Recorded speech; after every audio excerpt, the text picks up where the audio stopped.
Bienvenue à tous, bienvenue à ce premier rendez-vous des Cprint Days, l'événement en ligne du salon Cprint. Donc les Cprint Days, ce sont 4 jours de webinaires organisés en partenariat avec le magazine IC Le Mag. Pardon, pour continuer à accompagner donc le secteur des arts et des industries graphiques avec des contenus didactiques. Notre ambition pendant ces 4 jours est d'explorer les pistes qui vous permettront de continuer à évoluer dans un contexte, on le sait, très compliqué. C'est aussi pour nous l'occasion de préparer la prochaine édition du Salon Cprint Lyon, qui, comme vous le savez, a été reporté au 8, 9 et 10 juin prochain. Donc, premier rendez-vous aujourd'hui 9 h avec Ludovic Martin. Bonjour Ludovic. Bonjour Cécile, bonjour à toutes et à tous. Nous sommes ravis de vous accueillir, Ludovic. Donc, vous êtes aujourd'hui un expert et un consultant reconnu dans les domaines du web-to-print et de l'e-commerce. Vous animez un blog très suivi, ludovic-martin.com, et vous participez à de nombreuses conférences. En 2019, vous avez publié une étude de marché sur l'état de l'imprimerie en ligne en Europe. C'était une première. Aucune étude n'avait dressé jusqu'ici un état des lieux précis sur la vente d'imprimés commerciaux sur Internet à l'échelle européenne. Vous êtes avec nous ce matin pour nous parler de l'impact et des conséquences de la pandémie sur le secteur du web-to-print. Où en sommes-nous? Que retenir des évolutions de ces derniers mois? Est-ce que de nouvelles opportunités sont apparues à la faveur de cette crise? Pour qui? Pour quel marché? Ce sont toutes les questions que nous allons vous poser et auxquelles nous allons tenter de répondre pendant les 30 minutes de cet entretien. À vous qui nous écoutez, vos questions sont aussi les bienvenues, évidemment. À l'issue de cet échange, nous essaierons d'en poser un maximum à Ludovic. Alors, n'hésitez pas à nous faire part de vos interrogations et à nous les envoyer via le chat de GoToWebinar. Donc, Ludovic, première question. Que retenez-vous de cette année 2020 pour le secteur du web-to-print? Est-ce que, effectivement, de nouvelles règles du jeu sont en train de se mettre en place? Alors oui, je pense que ça a été une année, alors au-delà de la crise que tout le monde a subi et que l'imprimerie a subi, je pense, de manière peut-être encore plus forte que d'autres, compte tenu de ses liens et de sa dépendance un petit peu au marché de l'événementiel, de la restauration, qui ont été malheureusement extrêmement frappés par cette crise-là. Si on observe maintenant les dynamiques au sein de l'imprimerie en elle-même et plus particulièrement l'imprimerie en ligne, moi, j'ai le sentiment que cette année, elle a complètement rebattu les cartes qui étaient un petit peu figées ou installées depuis une dizaine d'années, à savoir que le marché était tracté et dominé par des majors qui avaient fait des gros rachats, qui avaient fait des fusions et pas mal d'acquisitions, et donc il y avait une puissance de feu très très forte, avec un modèle principalement basé sur des grosses unités de fabrication dans quelques pays, essentiellement Allemagne, Italie, puis un petit peu les pays de l'Est, et puis qui arrosait toute l'Europe avec on va dire un mix marketing assez basique, mais qui fonctionnait, qui était d'un côté une guerre des prix et puis des promos un petit peu permanentes, calquées sur les modèles du commerce électronique grand public qu'on connaît bien, et de l'autre, une concurrence à celui qui achetait ou qui mettait le plus d'enchères sur les AdWords.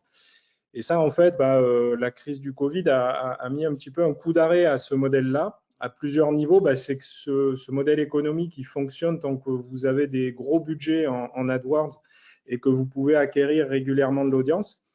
Sauf que au moment de la crise, il y a pas mal d'investisseurs ou même d'entreprises qui ont dit oulala, c'est difficile, qu'est-ce qu'on fait? Un des premiers leviers pour réduire ses coûts opérationnels, c'est de couper les budgets d'AdWords.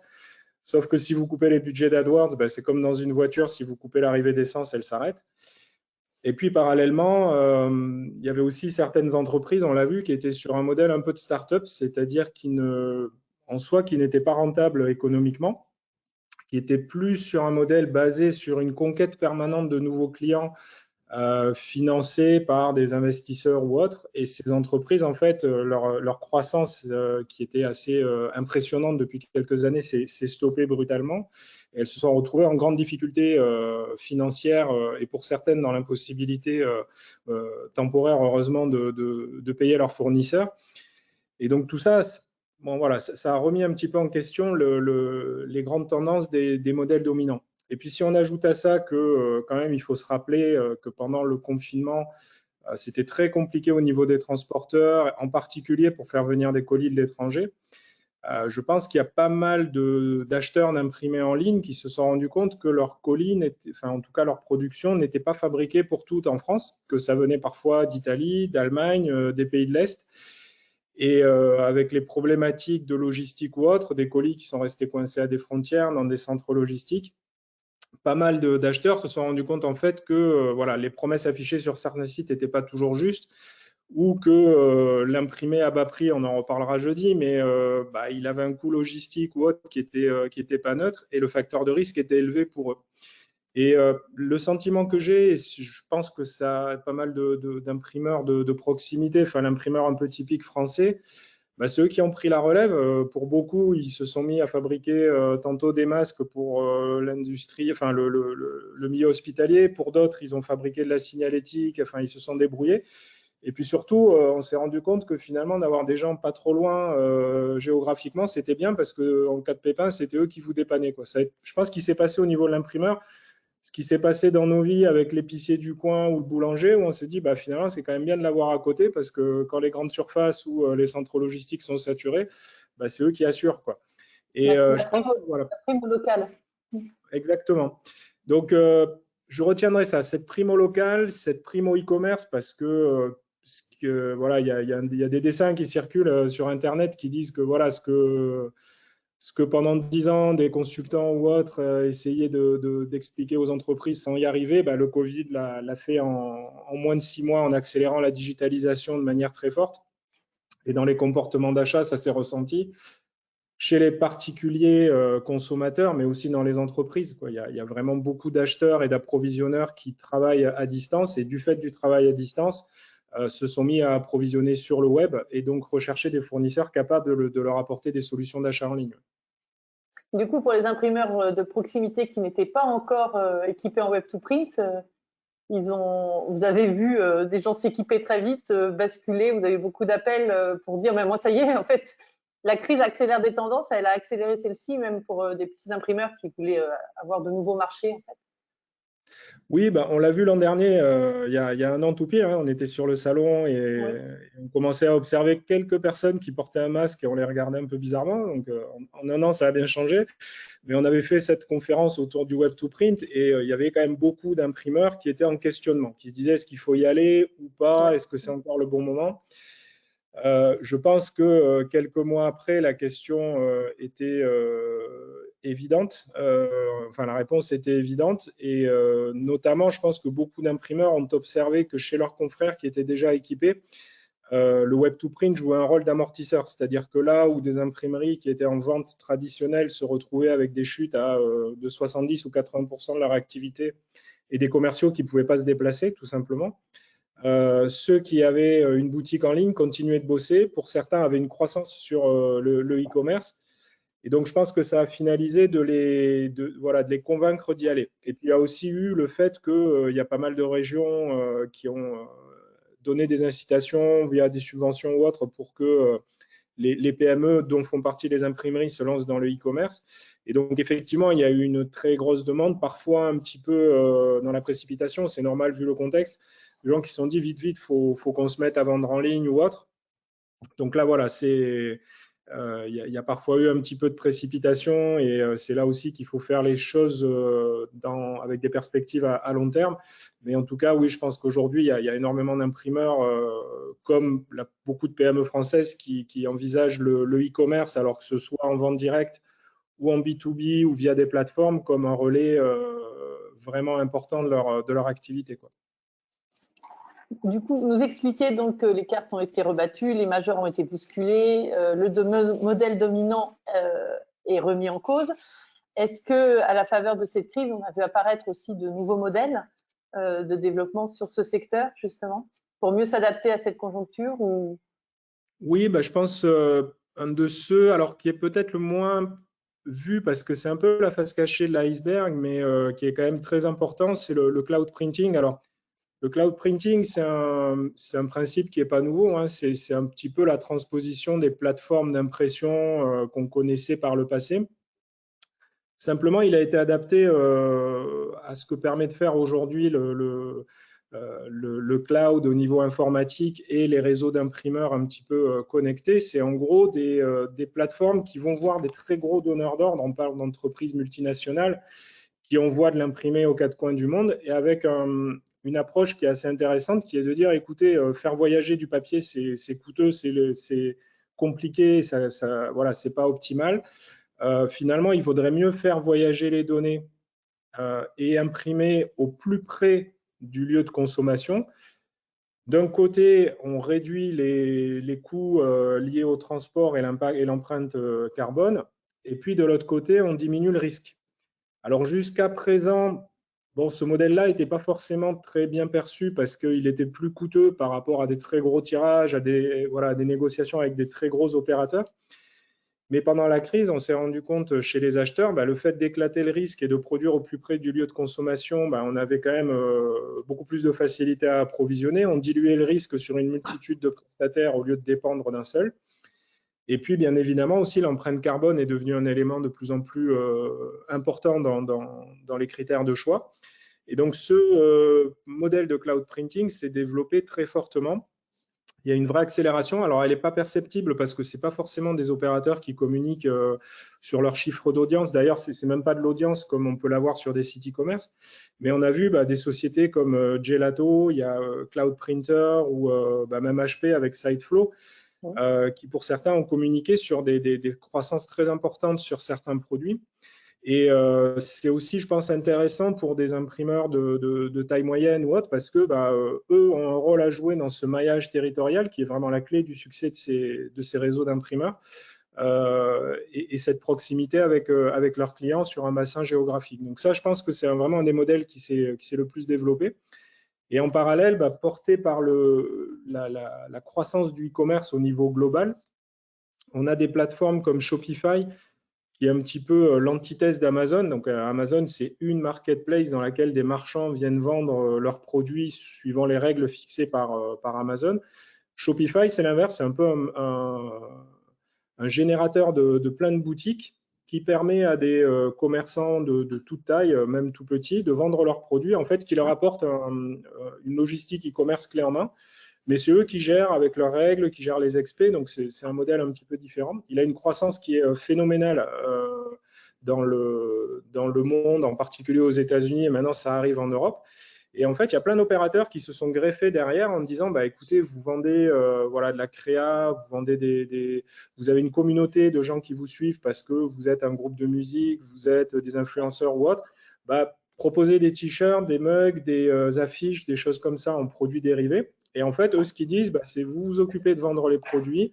Nous, on va gérer complètement la partie production, expédition, la fourniture des visuels et autres.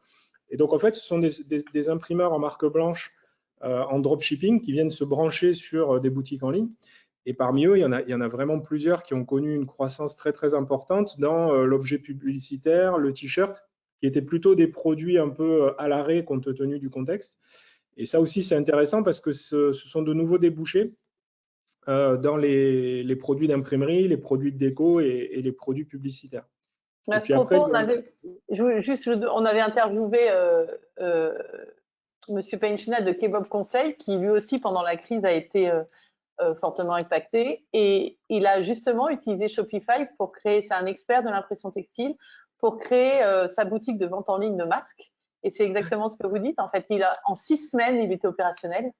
Voilà. Il avait son site, sa boutique, et il avait vendu, donc opérationnel le mi-octobre, il avait vendu plus de 1000 masques pour Noël. Donc, c'est signe que aussi ça met un pied à l'étrier extrêmement rapidement, en fait, pour aller vers l'e-commerce et puis le web to print. En tout cas, lui, il nous a dit, il n'avait aucune barrière, aucune limite. Il s'est dit, j'ai foncé et ça marche très bien. En fait, il arrive à livrer. Et c'est vrai que c'est selon ses règles. Du coup, il se met beaucoup de défis, mais il y arrive et donc il vend ses masques extrêmement bien comme ça. Et ça, il s'est fait. C'était pas un expert au départ de l'e-commerce. Et ça, c'est, je pense, aussi un des éléments qui a changé jusque-là. C'est-à-dire que jusqu'à présent, le e-commerce était considéré comme un projet informatique, c'est-à-dire qu'on le gérait en approche projet. C'est-à-dire que on y va, on fait des spécifications, on prend le temps, on va benchmarker toutes les technologies, etc. Bon, voilà, il y a 6 mois de spec, il y a 1 an de développement et au bout d'1 an et demi, bon, avec un peu de chance, on arrive à choper la première commande. Là, la crise a fait qu'aujourd'hui, la priorité, c'est ce qu'on appelle en anglais le time to market, le temps de lancement, qui doit être le plus court possible. Il faut être opportuniste, il faut savoir aller vite et il faut donner la priorité au commerce. Les imprimeurs, ce sont avant tout des commerçants, ce ne sont pas des développeurs informatiques. Et ces plateformes comme Shopify, c'est leur force, c'est de dire, écoutez, votre boulot, c'est de vendre, c'est de faire de la pub, c'est de mettre en valeur vos produits. Bah, vous ne souciez pas du reste. Nous, on prend en charge les problèmes techniques d'infrastructure ou autres. Et au final, ça permet, comme vous le dites, en quelques semaines de lancer une boutique, de commencer à vendre et puis d'expérimenter sans trop avoir à se soucier avec des contraintes techno. Et ça aussi, c'est un changement, c'est qu'aujourd'hui, il faut pouvoir être capable quand on décide et qu'on a identifié le e-commerce comme un levier majeur, d'aller très très vite parce que si vous êtes lent, vos concurrents sont rapides et puis voilà, là, il n'y a pas des milliards de places non plus sur le marché. Donc ça, c'est quelque chose de très important. Et ça rejoint aussi le dernier. Oui, je vais juste ajouter, d'ailleurs, toujours sur cet exemple d'Olémasque, donc l'entreprise qu'a créée Monsieur Penchina, ce qui est intéressant, c'est qu'il a associé donc un écosystème local alsacien, il est originaire d'Alsace, et il a poussé son imprimeur, qui donc travaille en marque blanche derrière pour imprimer ses masques, à passer en B2C, alors que cet imprimeur ne faisait que du B2B. Donc première expérience pour lui, on tente, on verra, parce que c'est pas les mêmes temps. Et là, maintenant, il travaille sur l'automatisation de la production parce que le B2C demande des temps de livraison plus rapides et pour gagner en productivité. Donc, ça, c'est aussi vertueux, en fait, pour la productivité des entreprises au-delà du Web2Print, c'est-à-dire qu'ils vont gagner et se disent, ça les pousse finalement vers d'autres investissements, peut-être qui avaient été repoussés, mais ils se disent, là, j'ai une carte à jouer, donc c'est bon pour toute la stratégie de l'entreprise, en fait. Au-delà de la survie en temps de crise, je pense que ça va pousser à d'autres équipements, et l'automatisation des unités de production en France, on le sait, c'est extrêmement stratégique. Oui, tout à fait. Le e-commerce, c'est une locomotive, c'est-à-dire que quand on commence un projet de vente en ligne, que ce soit dans l'imprimerie ou dans d'autres secteurs, moi, c'est ce que je dis souvent à mes clients, attendez-vous à ce qu'on transforme complètement l'entreprise. Le e-commerce, ce n'est pas un projet pour le chef d'entreprise, une personne au marketing et un informaticien, non.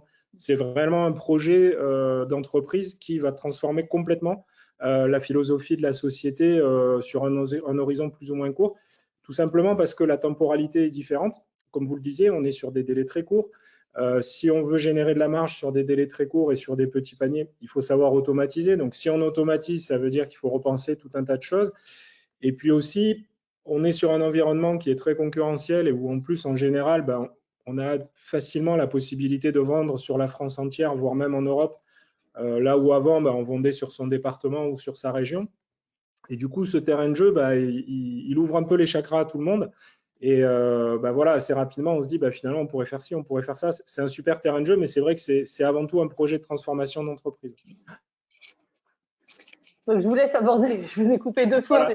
l'apparition du troisième modèle. Enfin, voilà, c'est ça. Voilà, le troisième modèle, c'est un peu le corollaire du print on demand avec Shopify, c'est que de l'autre côté, on voit Amazon, il y a AliExpress, il y a des places de marché grand public aussi qui commencent de plus en plus à vendre des produits d'impression ou en tout cas des produits personnalisés autour de la déco, autour de la photo et autres.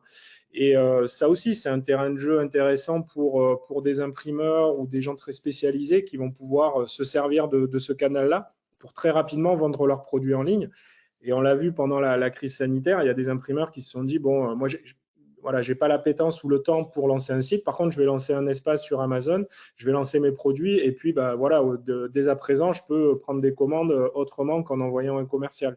Et ça a été aussi une forte évolution. Donc, je pense que ces 3 modèles-là, ils sont là pour longtemps et ils sont en train aussi de transformer à la fois le paysage de la consommation d'imprimés en ligne et aussi la manière dont un imprimeur doit imaginer la façon dont il peut distribuer ses produits, soit directement, soit indirectement via ces canaux-là. Et là, aujourd'hui, donc, nous sommes en 2021, donc on a balayé l'évolution 2020 et ce que ça va impliquer pour la transformation du marché. Aujourd'hui, donc, on est toujours dans l'incertitude, toujours en attente d'annonce ou pas d'annonce, ce qui est très compliqué. Alors, où en sommes-nous aujourd'hui au 1er février? Alors, moi, ce que j'observe de ma petite lucarne et avec les retours que j'ai un petit peu, c'est que, alors on a parlé du confinement, mais il y a eu aussi le Brexit qui a quand même redistribué pas mal de cartes parce que je pense que par rapport à ce modèle dominant qui était en place depuis pas mal d'années, le Brexit aussi a conduit des majors, des grands groupes, à reculer un petit peu sur leur territoire d'origine. Je pense notamment aux très gros imprimeurs en ligne allemands, où on a pu voir que pas mal de leurs équipes situées en France, en Espagne ou autres, soit ont été démantelées, ou les gens sont partis, où il y a un peu moins d'effectifs présents. Et donc j'ai le sentiment qu'ils reviennent un peu sur leur marché historique par enjeu sécuritaire, ou en se disant c'est des marchés qu'on maîtrise bien, donc pour réduire les coûts, on va arrêter d'aller très loin, on va revenir sur le cœur de marché. Et sur des marchés peut-être aussi un petit peu plus dynamiques commercialement. Ça leur permet de réduire leurs dépenses marketing et de conserver un fonctionnement plutôt centré sur leur cœur d'activité. Il s'est passé un peu la même chose avec les imprimeurs hollandais alors en Hollande, il n'y a pas eu les aides qu'on a eues en France. Modèle ultra-libéral, donc dans des périodes de crise, on voit aussi un petit peu les conséquences. Donc, il y a pas mal de gros opérateurs hollandais qui sont passés en mode survie, qui du coup se sont refocalisés sur leur marché des Pays-Bas et du nord de l'Europe, qui ont perdu au même moment, il faut le savoir, de gros débouchés sur l'Angleterre, puisqu'en fait, souvent, les Pays-Bas étaient un peu la base arrière en e-commerce du Royaume-Uni. Donc, en fait, voilà, ces opérateurs ont été bousculés. Et pour certains, alors ils cherchent des nouveaux modèles de croissance. On a vu, il y a plusieurs majors. Il y a donc Cimpress qui a racheté la plateforme 99 Designs aux États-Unis, qui est une plateforme de création de design un petit peu communautaire. Il y a United Print qui a lancé et qui promeut EasyPrint, qui est un modèle un peu différent, mais quand même très orienté sur des modèles à personnaliser. Donc, on sent que chez les majors, peut-être que par rapport aux chiffres qu'ils observent, ils se disent que le marché des professionnels, des revendeurs est un petit peu risqué compte tenu de la baisse du secteur événementiel ou autre. Donc, peut-être qu'ils anticipent une crise à ce niveau-là et que du coup, ils se rabattent plutôt sur de la personnalisation en ligne avec plein de modèles. Donc, j'ai l'impression qu'il y a une guerre un petit peu à celui qui aura les plus beaux templates et les modèles les plus créatifs à ce niveau. Personnellement, j'en suis pas forcément convaincu que ce soit l'apanage et qu'on puisse faire tout ce qu'on veut là-dessus. Et puis aussi, je pense qu'il y a des opérateurs qu'on ne voit pas trop, mais qui prennent beaucoup d'ampleur. Il suffit de voir, par exemple, le taux d'usage d'un logiciel comme Canva dans les entreprises, qui est en train d'être utilisé de manière très forte par les influenceurs, par les jeunes générations qui font du marketing social. Donc, je pense que là, voilà, il y a une focalisation de moyens sur la personnalisation de modèles chez les majors, qui est un choix, mais en tout cas, auquel elle consacre beaucoup de moyens. Et du coup, je pense que ça laisse un petit peu de place dans certains pays pour d'autres opérateurs, simplement parce que ces majors font un pas en arrière et donc réduisent un petit peu leurs investissements. Alors même si la demande globale de print est malheureusement en baisse, je pense que dans l'imprimerie en ligne, il y a certains secteurs dans lesquels il y a toujours de la demande et il y a une demande croissante. Et du coup, ça laisse de la place pour des nouveaux opérateurs, que ce soit, on en a parlé, des places de marché qui vont comparer différents produits, qui vont proposer des nouveaux modèles. Et on voit la croissance, par exemple, d'une plateforme comme l'imprimerie européenne qui est en plein développement dans un marché qui est plutôt morose. Et on voit aussi beaucoup d'imprimeurs producteurs qui ont activé et développé leur boutique en ligne, que ce soit en B2C ou en B2B, et qui en fait soit ont bien amorti la crise grâce au Web2Print, soit même connaissent de la croissance. Parmi les sociétés avec lesquelles je collabore ou avec lesquelles j'échange régulièrement, plusieurs m'ont fait ces retours-là. Alors dans des secteurs parfois qui sont aussi un petit peu favorisés par cette période-là, mais dans l'étiquette notamment des imprimeries dans lesquelles on voit une activité plutôt soutenue grâce à la vente en ligne. Oui, donc on finit sur une note d'espoir, il y a de nouvelles opportunités à saisir. Le recul des majors fait qu'il y a peut-être des modèles à inventer ou à développer pour nos imprimeurs, en fait. Oui, moi je crois exactement comme la distribution. C'est-à-dire que cette crise, elle nous a rappelé que les interlocuteurs locaux, ils sont quand même très importants. Ils jouent un rôle, ils ont un impact environnemental qui est quand même aussi réduit et voilà, leur sens du service est très important. Et cette crise, elle a montré que les méga plateformes où c'est imprimé en Pologne, en Italie ou en Allemagne, le centre d'appel est en Bulgarie ou en Tunisie, etc. Donc au final, personne n'a la maîtrise de la production ou de savoir concrètement où se trouve le produit. Ça, je pense que les consommateurs, pour certains, n'en veulent plus. Ils veulent avoir quelqu'un au téléphone qui soit à côté de la machine et qui sache et qui puisse dire, OK, votre colis, vous inquiétez pas, je mets un gros post-it dessus et je vais m'assurer qu'il parte et on va bien prendre en compte votre consigne. Et même si c'est quelques euros plus cher, cette qualité de service-là, elle est essentielle parce que c'est ce qui déterminera que le colis arrive. Voilà, je prends cet exemple-là, mais il y a une imprimerie que j'affectionne particulièrement, Adesa, qui est dans le sud de la France et avec qui je travaille dans l'étiquette. Pendant la crise, ils se sont transformés en drive et leurs clients venaient retirer à l'usine leurs commandes. Et ça a sauvé la production de plein de petits producteurs qui faisaient, qui avaient des produits de saison. Ils ne pouvaient pas attendre pour la mise en conserve ou pour les préparations. Miel ou les choses comme ça. Exactement. Et c'est ces imprimeurs-là qui ont fait que ça a fonctionné, quoi. Et c'est ce maillage d'imprimeurs locaux qui fait que je pense, l'économie aussi a tenu debout. Donc, voilà, les gros modèles, les majors, etc., ça fonctionne, c'est bien, mais ce modèle ultra dominant, je pense qu'il est en train de se transformer. Et il laisse de la place à d'autres opérateurs. Et je pense que c'est une chance pour des imprimeurs de taille moyenne comme on en a en France. Et aussi tous ces canaux qu'on a évoqués, le cloud printing, les places de marché, etc., ce sont aussi des nouveaux terrains de jeu qu'il faut savoir occuper. Donc voilà, je pense qu'il y a un nouveau mix à imaginer dans les imprimeries de France et d'Europe pour inventer ce monde d'après. Donc c'est sûr que là, on est dans une phase qui est compliquée pour tout le monde et c'est très dur. Mais je pense vraiment que la vente en ligne est un relais de croissance et en tout cas un amortisseur pour traverser cette crise. Merci beaucoup, Ludovic. Il est Avec 9h28. On va prendre, je me tais et on va prendre des questions, parce qu'elles arrivent nombreuses, des personnes qui nous écoutent. Donc, première question, comment se positionnent des plateformes comme Vistaprint? Alors, le positionnement, il est fidèle à à l'histoire de l'entreprise. Ce sont des modèles à personnaliser, plutôt destinés à des TPE ou des particuliers. Quand on regarde, on observe les résultats qui ont été publiés la semaine dernière par le groupe Cimpress, on voit que globalement, Vistaprint, dans le mix de marques du groupe Cimpress, a atténué un petit peu la crise par rapport à d'autres secteurs. Alors, je pense que c'est un petit peu, on trompe l'œil parce qu'il y a aussi l'activité masque qui a été très forte.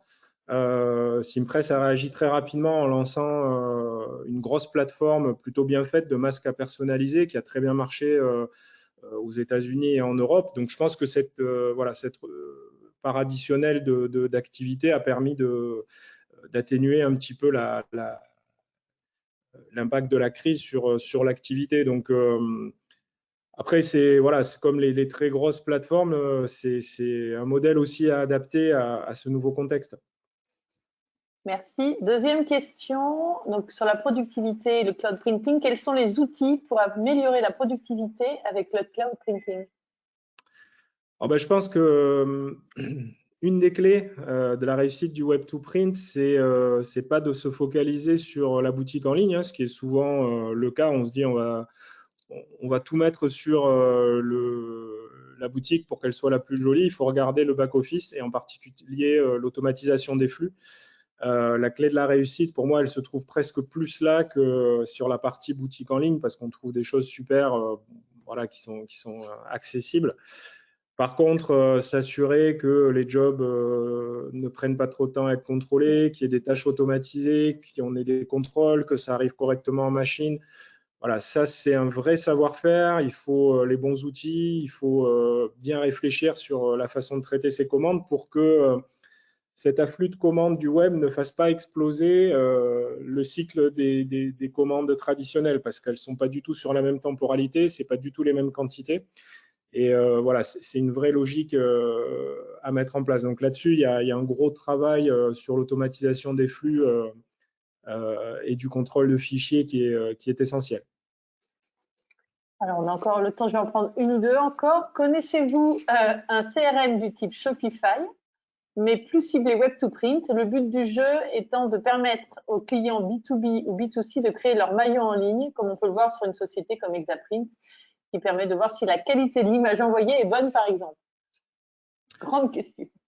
Oui, alors bon, il y a pas mal de solutions ouais, de Web2Print qui permettent d'analyser les fichiers ou qui intègrent voilà, tout un tas d'outils. Alors, sans aller jusqu'à de la CRM, parce que la CRM, ça veut tout et rien dire, mais on a aujourd'hui à disposition tout un tas de solutions pour proposer de la vente en ligne. Alors, c'est très dépendant du type de produit qu'on fait. On ne va pas aborder le Web2Print pour du grand format de la même manière que pour de l'album photo ou de l'étiquette. Les contraintes sont très différentes. Mais je pense qu'aujourd'hui, on a la chance, et on le voit parmi les exposants notamment du salon, de trouver des éditeurs de logiciels ou des intégrateurs qui vont proposer un petit peu à la carte des outils adaptés à votre besoin. Donc, voilà, moi, mon conseil serait d'abord de réfléchir à ce que vous voulez proposer au service dont vos clients ont besoin, et puis ensuite de se mettre en recherche de la solution qui réponde à ça. Mais oui, aujourd'hui, je ne vais pas en citer une en particulier parce que, encore une fois, c'est très dépendant du secteur d'activité et l'impression est très large, mais il y a vraiment beaucoup de solutions disponibles et de très très haute qualité à des prix abordables. Alors, j'ai une question pour une grande partie de notre marché qui sont les imprimeries de labeur, moins de 10 salariés qui ont beaucoup souffert. Elles représentent environ 70% du marché. Comment le Web2Print peut aider des acteurs aussi petits, me dit-on? Bah déjà, je pense que la première aide que ça va avoir, c'est que ça va leur éviter de perdre leurs clients. Aujourd'hui, le plus gros concurrent, je pense, pour une imprimerie de labeur, pour laquelle le ou la commerciale, parce qu'ils n'ont pas 50 commerciaux, a des difficultés à aller voir ses clients parce que il y a pas mal de clients qui ne veulent pas qu'on les visite ou qui ne sont même pas au bureau ou pour lesquels voilà, il y a des contraintes d'assurance ou autres qui font que les visites sont compliquées. Bah, leur client historique, il va se tourner vers des plateformes en ligne. Donc, déjà, en ayant une boutique en ligne, ils vont pouvoir contacter leurs clients en disant, écoutez, bon, malgré la crise, on est toujours là, on est toujours à disposition et on peut toujours continuer à prendre des commandes. Donc, avant d'aller chercher des nouveaux clients, la plateforme de Web2Print va leur éviter d'en perdre. Et puis ensuite, je pense que la force que ça va leur apporter, c'est qu'au-delà de la boutique en ligne, c'est que le fait de réfléchir à pouvoir gérer des commandes par Internet, ben, potentiellement, ça va peut-être leur permettre de devenir un des maillons de ces réseaux de cloud printing ou autres, parce que peut-être que dans leur région, ce seront les seuls à être capables de faire ça et que du coup, en se connectant ou en devenant compatibles avec certaines plateformes, elles vont pouvoir récupérer des flux de commandes. Alors, c'est sûr que ça va peut-être pas être des très gros volumes ou avec des très grosses marges, mais ça va peut-être permettre d'alimenter les machines. Et en tout cas, c'est des flux qui leur échapperaient dans tous les cas. Donc, voilà, c'est en ça que je pense que le Web2Print peut jouer un rôle d'amortisseur dans la crise quand on se retrouve sur un secteur avec des types de matières ou des types d'imprimés qui ne se vendent pas beaucoup et pour lesquels les commerciaux sont démunis parce qu'ils ont du mal à aller atteindre leurs clients. Merci beaucoup, Ludovic. On va arrêter ce webinaire aujourd'hui. Alors, nous avons reçu énormément de questions. Donc, avec Ludovic, nous en avons discuté avant. Nous allons évidemment transmettre toutes ces questions à Ludovic qui vous répondra via son blog, ludovic-martin.com. Et nous les mettrons également les réponses sur notre site internet, le site du salon. Donc, merci Ludovic. Merci aussi à vous, donc, qui étiez nombreux avec nous ce matin.